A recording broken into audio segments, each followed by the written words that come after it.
80% of them were unhappy with their lives. I feel as though I've wasted my life and I'm halfway through it, they said. I don't know what my life is all about.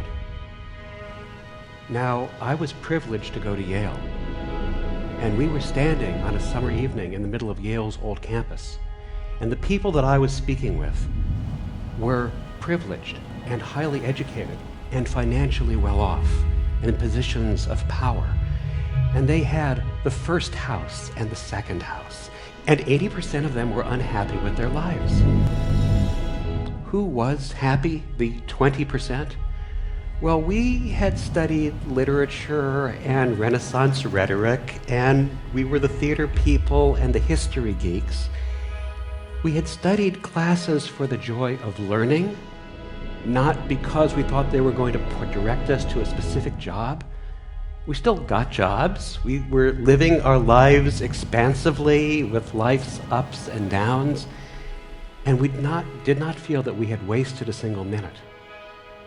And as I spoke with the 20%, the happier 20%, I discovered that each of them knew something about their life purpose because they knew 5 things: who they were, what they did, who they did it for, what those people wanted or needed, and what they got out of it, how they changed as a result. Does that sound hard? It's not. It's actually really simple. In fact, it's so simple that you can learn your life purpose now. You're going to know your life purpose now in the next 5 minutes. So can I share something else with you? If you're like a lot of us, you have wondered and worried about your life purpose for a long time. And there are books and magazines and workshops and seminars about it. In fact, Amazon lists 151,928 books that refer to how you can learn your life purpose. Well, I know some people who have spent their entire lives trying to learn their life purpose. And look, we can all agree that the unexamined life is not worth living. But if all you're doing is examining, you're not living. So let's figure out the life purpose right now together. Who you are, what you do, who you do it for, what those people want and need, and how they change as a result. Shall we do it? All right, now what do you do? What do you love to do?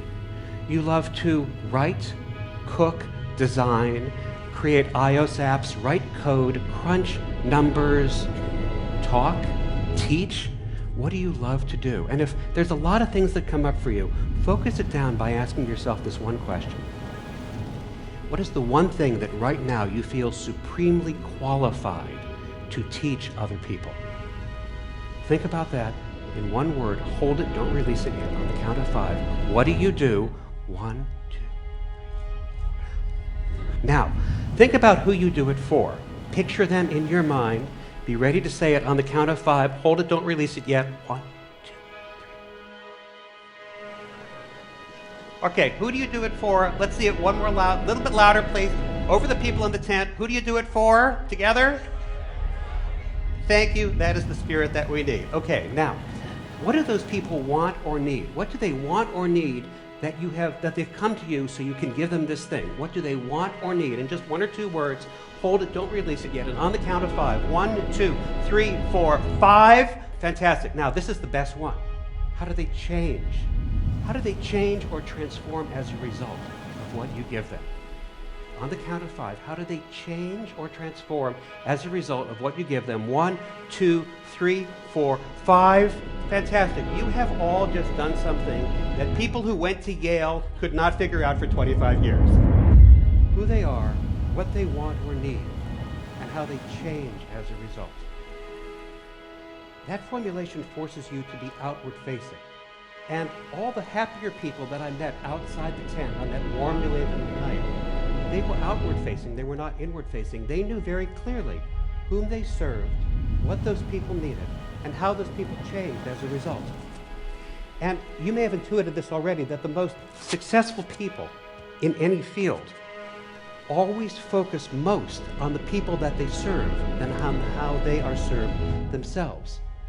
Happier people make it a point to make other people happy and do things that make them feel well taken care of and secure. If you make other people happy, life teaches us we will be taken care of too. So since you all did so well, we have time for just a little bit of extra credit.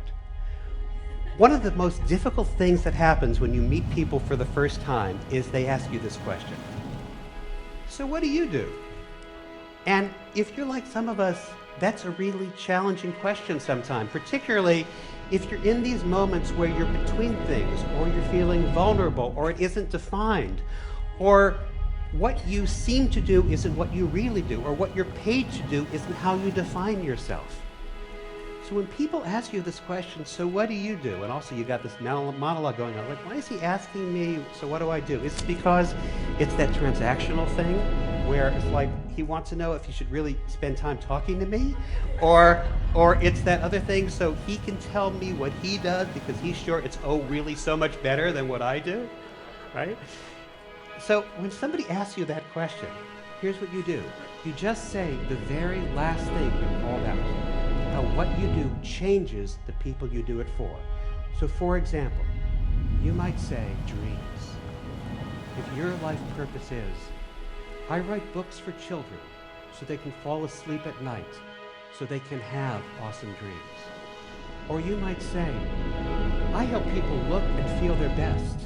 If your life purpose is, I design apparel for men and women who need affordable choices so they can look and feel their best. Or you might say, I help people get great work into the world. If your life purpose is, I train entrepreneurs and creative people to take decisive actions so they can get their greatest work into the world. And then, that little snippet that you just said becomes your personal elevator pitch.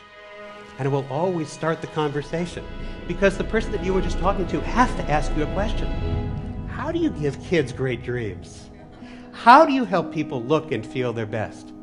Can people really get their greatest work into the world?